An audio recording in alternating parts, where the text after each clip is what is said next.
Bonjour, merci beaucoup. Oui, effectivement, je vais vous présenter ces consultations post-AVC. Je vais essayer d'être le plus factuel possible, en sachant que je suis intervenue à différentes étapes de ces consultations post-AVC. D'abord dans le cadre du plan AVC, puisqu'à l'époque, je présidais la Société française neurovasculaire. Ensuite, quand je travaillais à l'ARS pour les mettre en place. Et maintenant, je préside l'association de patients AVC sur l'Île-de-France. Donc, maintenant, j'ai le retour des patients. Mais je vais essayer d'être le plus factuel possible. Donc, comme je vous le disais, ces consultations pluriprofessionnelles post-AVC émanent du plan AVC 2010-2014 et l'objectif était vraiment d'assurer en proximité, et j'insiste beaucoup sur ce terme en proximité, les patients qui ont été victimes d'un AVC. Et l'objectif était de reprendre ces patients en consultation alors qu'ils étaient rentrés chez eux, de façon à refaire le point sur la maladie vasculaire, être sûr qu'ils aient la meilleure prévention et également réaliser, alors qu'ils étaient chez eux, un bilan cognitif, un bilan fonctionnel pour avoir un peu plus accès à toutes les difficultés qu'ils pouvaient rencontrer à ce moment-là et comment on pouvait les aider dans ces différentes difficultés, mais en apportant une réponse avec l'environnement proche de leur lieu de vie, d'où l'importance de cette proximité. Bien sûr, les aidants étaient associés dans cette consultation post-AVC. Vous voyez que l'objectif était que tous les patients puissent avoir accès à cette consultation. Elle était systématique, de préférence dans les 6 mois après l'AVC, et il était proposé que pour certains, on puisse aller jusqu'à 1 an.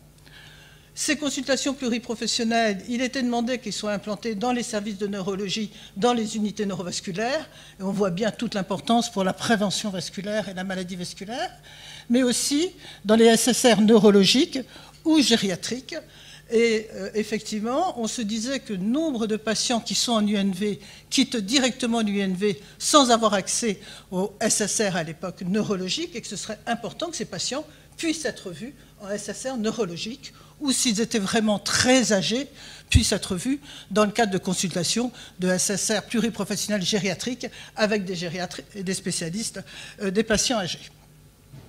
Alors, il était proposé des consultations donc hospitalières, soit dans les établissements UNV, soit SSR, comme je viens de dire, avec 2 types de consultations, soit des consultations simples, avec un médecin et un personnel paramédical, soit des complexes, avec un médecin et au moins 2 professions paramédicales et des travailleurs sociaux. L'équipe médicale, bon, il n'y a rien de spécial, c'est des neurologues, des médecins MPR, des gériatres qui connaissent la pathologie neurovasculaire. Il était proposé, fortement conseillé qu'il y ait un tacpacologue qui puisse intervenir si nécessaire. Et l'équipe paramédicale, eh bien, vous voyez, c'est tous ceux qui interviennent après ou pendant la prise en charge aiguë de l'AVC. Et les associations de patients devaient être associées à ce dispositif. Donc ensuite, comment ça s'est passé? Les ARS ont fait des appels à projets pour savoir qui souhaitait développer ces consultations post-AVC. Et ces structures qui ont été sélectionnées reçoivent tous les ans un financement qui leur permet de payer les professionnels qui interviennent et d'assurer la coordination. Et ce financement qui est donné correspond, et ça c'est très important, à un seuil de 300 consultations par an en UNV. Et s'il y a plus de 300 consultations, le financement est augmenté par tranche de 50. Et pour les SSR, c'est 200 consultations. Alors, pour quels patients ces consultations pluriprofessionnelles? En fait, quand on lit le début de l'instruction, c'est pour tous les patients. En fait, quand on va regarder dans les annexes, et en particulier dans l'annexe 4, vous voyez que pour les patients qui sont passés initialement dans la filière AVC, donc en UNV ou en SSR de la filière, ils sont destinés uniquement aux patients en situation grave et complexe. Après ça, il faut savoir ce que c'est qu'une situation grave et complexe. Est-ce que le fait d'avoir un handicap invisible très handicapant est complexe? Est-ce qu'un AIT chez quelqu'un qui a beaucoup de facteurs de risque est complexe? Tout ça, ce n'est pas défini. Mais vous voyez que c'est bien reprécisé ensuite. La prise en charge des personnes victimes d'AVC dans des situations simples ou avec peu de séquelles relève d'un professionnel médical de ville ou hospitalier et ne peuvent pas avoir le supplément financier des consultations pluriprofessionnelles. Alors par contre, pour tous les patients qui n'ont pas été pris en charge dans la filière au début, tous ceux qui échappent à l'unité neurovasculaire, et vous savez qu'on est encore en Île-de-France à 20%, voire plus de patients qui ne sont pas pris en charge en unité neurovasculaire, ceux-là, qu'ils soient graves ou non, devaient tous ensuite venir consulter dans ces consultations pluriprofessionnelles. Et nous, en Île-de-France, on avait même demandé qu'ils soient adressés très rapidement dans ces consultations pluriprofessionnelles pour qu'il puisse y avoir un point complet pour ces patients qui avaient été souvent hospitalisés dans un service de médecine, si ce n'était pas un service d'ORL ou d'ophtalmologie à la phase aiguë. Donc ça nous paraissait vraiment très important. Et l'instruction précisait que ces patients ne devaient avoir qu'une seule évaluation pluridisciplinaire, ce qui voulait dire soit une évaluation en UNINV, soit en SSR neuro, soit en gériatrie, mais une seule. Alors, maintenant, je vais vous parler finalement de ce que sont devenues ces consultations pluriprofessionnelles en Île-de-France. Je pense que les difficultés rencontrées sont à peu près les mêmes dans les autres régions, mais je vais vous dire un peu ce qui se passe en Île-de-France. Donc en Île-de-France, dès qu'on a mis en place ces consultations pluridisciplinaires, l'ARS a mis en place une évaluation. Et pour chaque consultation qui est faite, les professionnels remplissent une fiche avec des données patients, les professionnels qui ont participé à ces consultations, les préconisations. Et les préconisations, même si les professionnels savent qu'ils ne sont pas réalisables parce qu'il n'y a pas les structures derrière ou parce qu'il n'y a pas les professionnels, l'objectif était que l'ARS sache justement qu'est-ce qui manquait dans ce secteur pour pouvoir continuer à aider les patients. Et tous les ans, l'ARS réunit tous les professionnels des consultations post-AVC d'Île-de-France pour discuter avec eux de ces retours. Donc, en France, en Île-de-France, vous voyez qu'il y a eu 34 consultations post-AVC qui ont été labellisées extrêmement rapidement, puisque l'instruction était 2015, et dès fin 2015, une première série de consultations ont été labellisées, puis les autres en 2016. Vous voyez qu'il y en a sur tous les départements, à peu près bien répartis. Il y en a 19 en UNV et 15 en SSR, donc presque autant en SSR qu'en unité neurovasculaire. Alors, je remercie Isabelle Crassard à l'ARS qui m'a transmis ces fiches qui vous montrent le nombre de consultations post-AVC. C'est 637, 3233, c'est des chiffres en haut, en fonction des années. Donc, vous voyez qu'il y a eu 5000 consultations en 2018. Ensuite, ça a diminué avec le Covid et qu'en 2022, on est à 4400. Je vous rappelle qu'en Île-de-France, tous les ans, il y a à peu près 18 000 AVC ou AIT. Et vous voyez qu'il y en a moins de 5000, finalement, qui vont dans ces consultations pluriprofessionnelles. En bleu, ce sont les consultations simples. En rouge, les consultations complexes. Et vous voyez que la majorité des consultations sont des consultations simples, c'est-à-dire des consultations faites par un docteur et une infirmière. Et que finalement interviennent malheureusement dans ces consultations très peu de kinésithérapeutes, d'orthophonistes, de psychologues, d'assistantes sociales. Donc vous voyez que c'est déjà un problème. Alors ensuite, ces consultations, donc, où est-ce qu'elles ont lieu? Est-ce qu'elles ont lieu en UNV ou en SSR? Donc en bleu, ce sont les consultations en unité neurovasculaire en neurologie. Donc vous voyez que quasiment toutes les consultations sont faites en neurologie et qu'il n'y a eu en 2022 que 250 consultations faites en SSR. Je vous rappelle que pour être labellisé, le centre devait dire qu'il verrait au moins 200 patients dans sa consultation.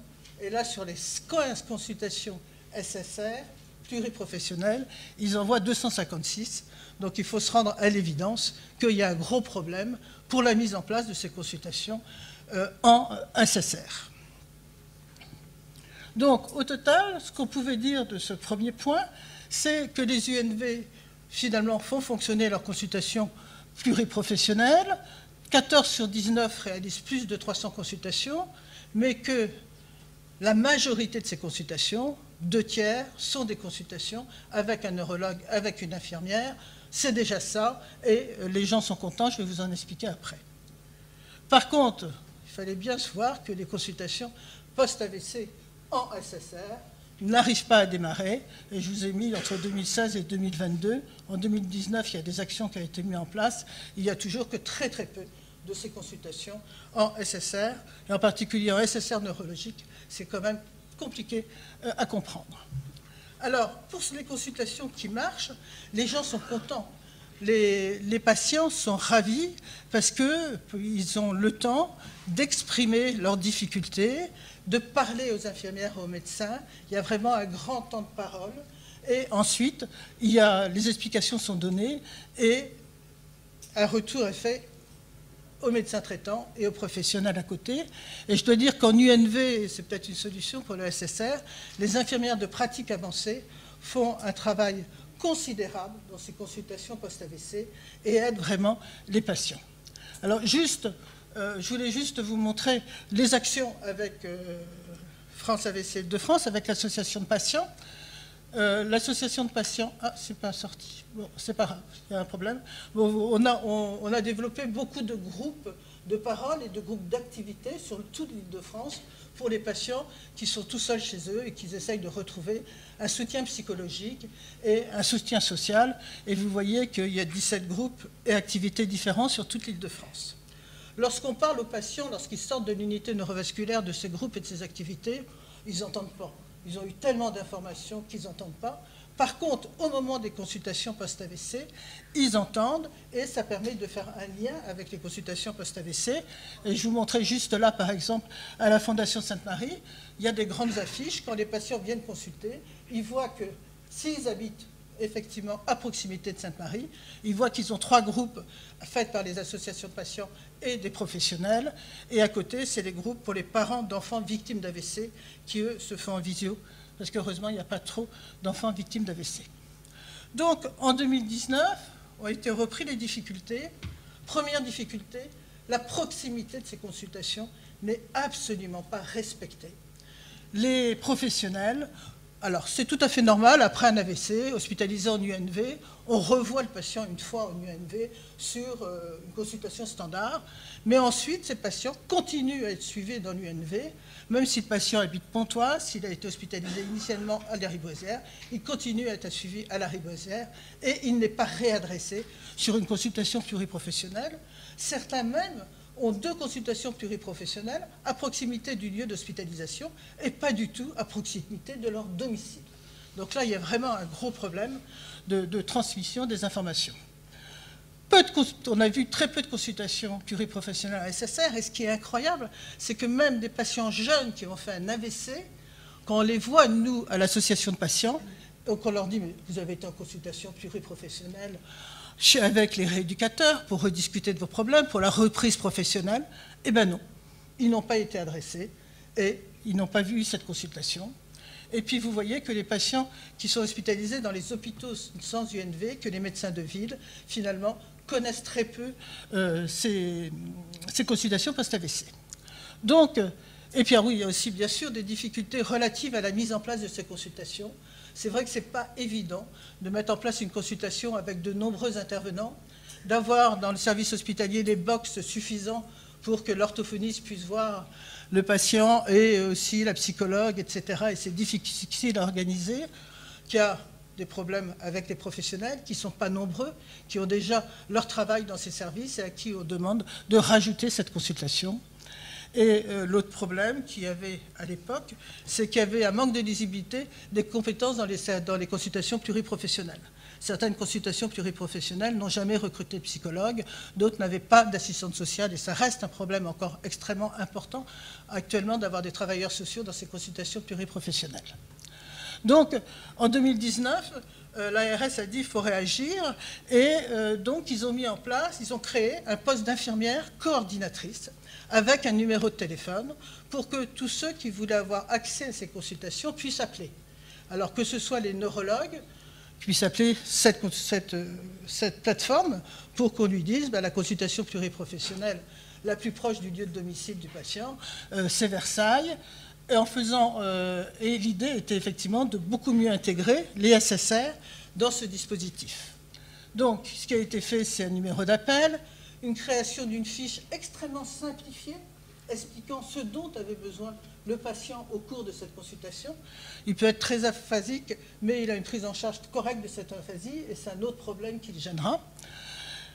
On a mis en place des critères d'orientation en plus de la proximité, en insistant sur le fait que les SSR neurologiques devaient voir ces patients qui sortaient très vite du NV à la phase aiguë, qui auraient dû aller en rééducation, mais pour différents motifs, ils n'ont pas pu y aller, qui puissent avoir accès aux professionnels de rééducation, que tous les jeunes devraient aller dans ces SSR neurologiques. Il y a même eu un algorithme qui a été fait en fonction des ressources professionnelles et des besoins des patients. Et puis, on a recontacté les URPS, les ordres des kinés, les syndicats des orthophonistes. Un énorme travail a été fait. Peu d'appels sur la plateforme. Donc, on a dit on fait ça sur l'ensemble de l'Île-de-France. Et en fait, il faut bien voir que la plateforme n'est pas appelée. Et voilà. Alors, moi, je pense, et je le redirai en conclusion, qu'il y a quand même deux choses extrêmement importantes. C'est qu'il faut que les professionnels arrivent à modifier leur pratique. On ne peut pas continuer à suivre un patient parce qu'on l'a vu à la phase aiguë, qu'on le revoit une fois, deux fois peut-être. Mais ensuite, il faut passer la main dans la proximité. Moi, je suis persuadé que c'est quand même là où il sera le mieux aidé. Et puis, les patients, eh bien, ils sont un peu réticents aussi à aller voir une autre équipe que ceux qui les ont pris en charge avec les phases initiales, qui connaissent bien, et tout le monde se connaît, et c'est plus facile.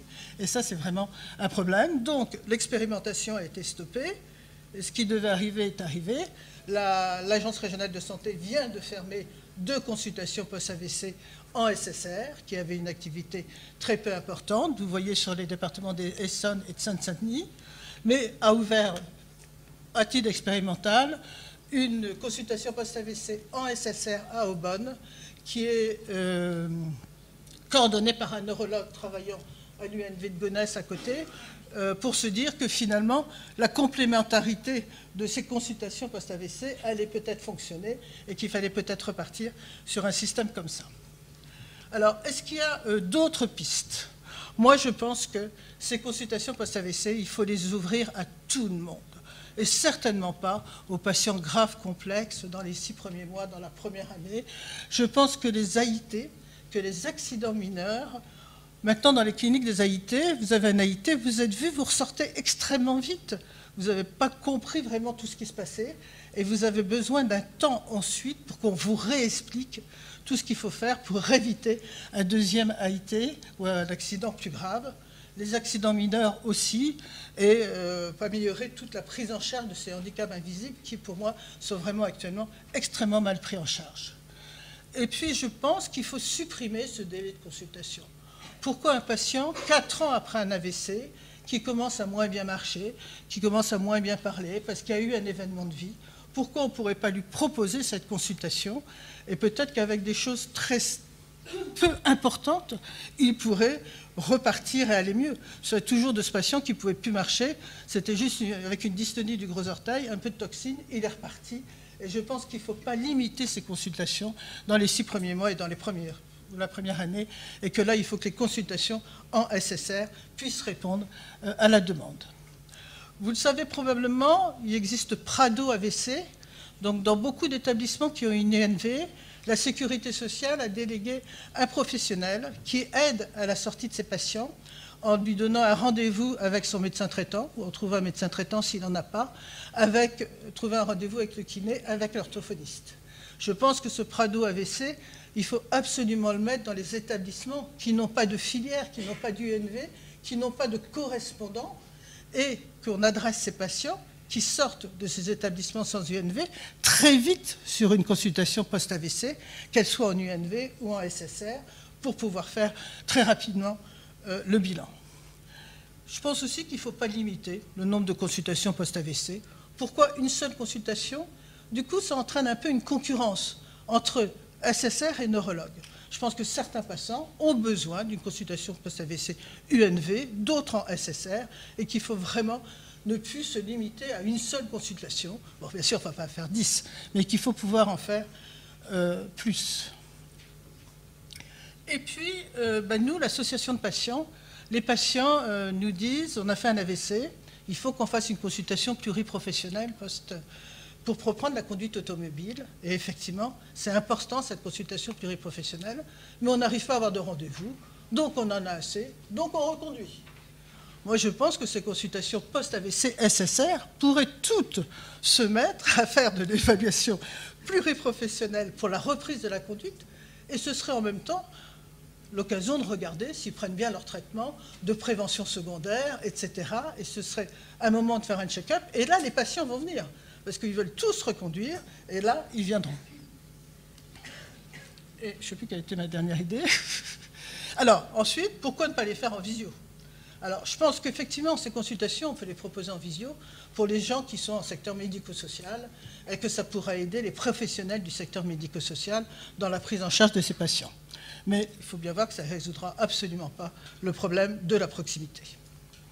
Donc, en conclusion, pour moi, je suis persuadé, je pense que je vais démontrer, que ces consultations sont indispensables pour réévaluer les patients une fois qu'ils sont à leur domicile. Je ne dis pas retour à leur domicile parce que les patients ont horreur de ce mot en disant c'est pas un retour, on n'est pas les mêmes, mais lorsqu'ils sont à leur domicile ou sur leur lieu de vie, et pour améliorer le suivi. Et les patients qui ont accès à ces consultations sont contents, les professionnels aussi, donc il faut développer. Il faut quand même développer en augmentant le côté pluriprofessionnel, en particulier dans les UNV. Et on ne peut pas imaginer que dans les UNV, il n'y ait pas d'orthophoniste, de psychologue qui voit aussi ces patients. En les développant dans les SMR, mais en réfléchissant à la complémentarité entre ces consultations et surtout pas en raisonnant sur une concurrence à ces consultations, mais comment elles peuvent être complémentaires pour les patients. Et puis, je pense qu'il faut travailler sur les principaux liens et qui ne sont pas les moindres, qui sont que les professionnels modifient leurs pratiques et réadressent rapidement ces patients quand même sur ces consultations de proximité et aider les patients à consulter d'autres équipes que celles à laquelle ils sont habitués depuis le début de leur accident vasculaire cérébral. Je vous remercie. Merci beaucoup pour ce constat décevant concernant ces consultations. Je pense qu'il va y avoir des questions concernant ou des commentaires concernant cette problématique de la consultation. Merci beaucoup. Alors c'est décevant ou pas si on s'intéresse qu'aux consultations pluridisciplinaires, mais je pense que c'est aussi, il y a peut-être des spécificités locales, et je vois à l'unité Cola, clairement, on voit des patients qui relèveraient d'une consultation pluridisciplinaire, puis qu'on prendrait sur l'unité pour faire un bilan, on les prend d'emblée. On les prend d'emblée, on ne multiplie pas, et il est assez rare de faire des bilans pour rien. Franchement, chez les jeunes, pour le handicap invisible. Donc, je pense qu'il ne faut pas nécessairement se focaliser sur consultation pluridisciplinaire, mais un suivi ou un dispositif, pas nécessairement la consultation, mais d'autres choses qui sont mises en place, et qui est nécessaire, notamment avec l'augmentation de la thrombolyse, et comme on disait tout à l'heure, le nombre de patients qui vont être très entre guillemets légers, et pourtant pas si légers parce qu'il y a un handicap invisible, qui vont rentrer à la maison, qui vont passer sous les scopes, et sur une simple consulte à l'UNV, il est difficile d'aller faire un bilan un peu global, déjà parce que je pense que les neurologues n'ont pas nécessairement le temps, d'aller faire un bilan un peu global sur le retentissement psychologique, cognitif, qui va avoir un impact sur les activités et les participations. Donc ça, je vous rejoins complètement, c'est essentiel, mais il ne faut pas nécessairement se focaliser sur la consulte post-AVC et regarder un petit peu tous les dispositifs qui offrent ça. Voilà, nous, sur Cola, on a en post-AVC, sur une année, on a dû en voir 180, je crois, sur une année, ce qui est quand même... si on devait les mettre consultation post-AVC, ça fait plus que les 20 ou les 15 qui sont cités. Ça, c'est la première des choses. La deuxième chose, c'était un petit commentaire et une question sur la reprise de la conduite. On a envie, nous, on aimerait justement faire ça. Le seul problème, c'est que pour en avoir discuté avec les responsables à la préfecture, les responsables médicaux à la préfecture, normalement, il faut que le médecin qui revalide le permis de conduire ne soit pas un médecin qui prend en charge. Et du coup, on est sur une opposition, c'est-à-dire que clairement, nous, les patients, ils sortent, moi j'aimerais bien pouvoir leur revalider le permis de conduire, mais est-ce que derrière, on considère que je le prends en charge parce que je l'ai vu une fois et que potentiellement je vais être amené à le suivre sur des bilans de suivi ou sur des consultes de suivi?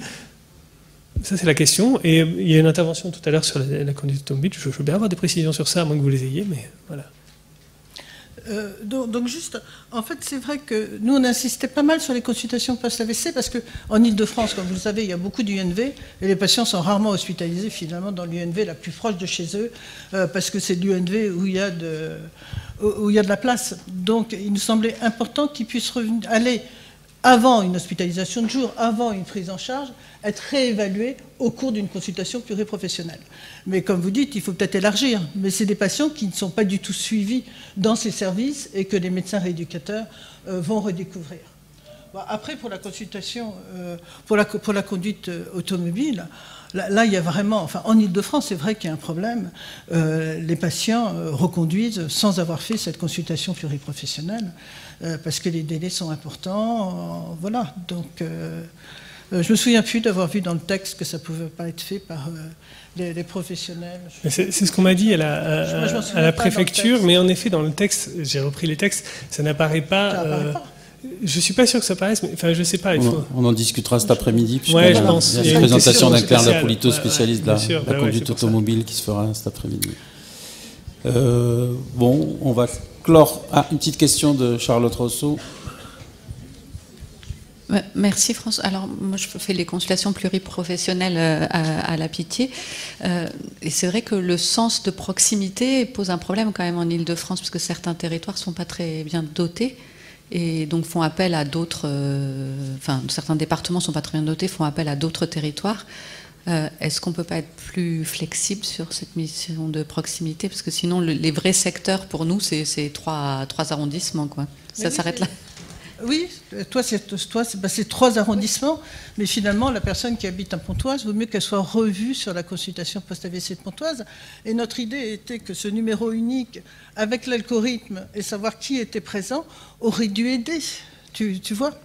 Et puis toi, effectivement, dans ta consultation post-AVC, il y en a peut-être trop sur Paris, alors surtout qu'il y en a eu aussi en rééducation à la Salpêtrière, tu prends plus autour de chez toi. Mais moi, je pense que pour les patients, pour ensuite les rediriger vers l'orthophoniste, vers le kiné, vers les associations de patients, etc. C'est quand même beaucoup plus facile qu'on soit sur la proximité. Mais c'est peut-être aussi, il faut peut-être que l'ARS réfléchisse aussi avec chacun de vous comment faire. Mais en fait, ce n'est pas tellement celles en UNV qui sont inquiétantes, parce que tu as vu que vous avez, si vous arrivez à rajouter quelques professionnels de rééducation, c'est celles qui sont en SSR qu'il faut arriver à faire avancer. Tout à fait.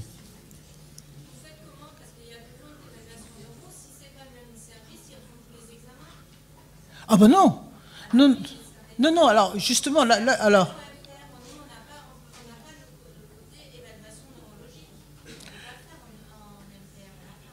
Alors, lorsqu'on a mis en place la plateforme, bon, je n'ai pas surveillé vraiment ça, mais la plateforme, justement, il y avait l'infirmière de coordination récupérer les consultations, les comptes rendus de l'UNV et les transmettait à la meilleure consultation post-AVC de proximité.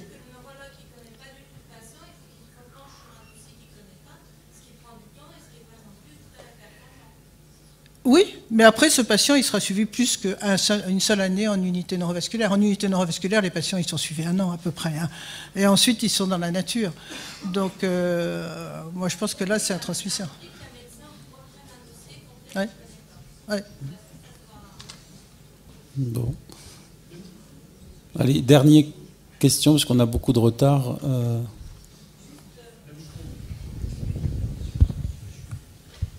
Dans cet objectif de renforcer le lien entre l'hôpital et la ville, est-ce que vous ne pouvez pas vous appuyer justement sur les CPTS qui se sont créés? Parce que personnellement, moi, je n'ai jamais entendu parler du numéro de la consultation pluriprofessionnelle post-AVC. En tant qu'orthophoniste, c'est quand même problématique. Ouais. Et je pense que via les CPTS, non seulement il y a sans doute un moyen de communiquer sur ce dispositif efficacement, et aussi sans doute de renforcer la proximité avec les professionnels du territoire.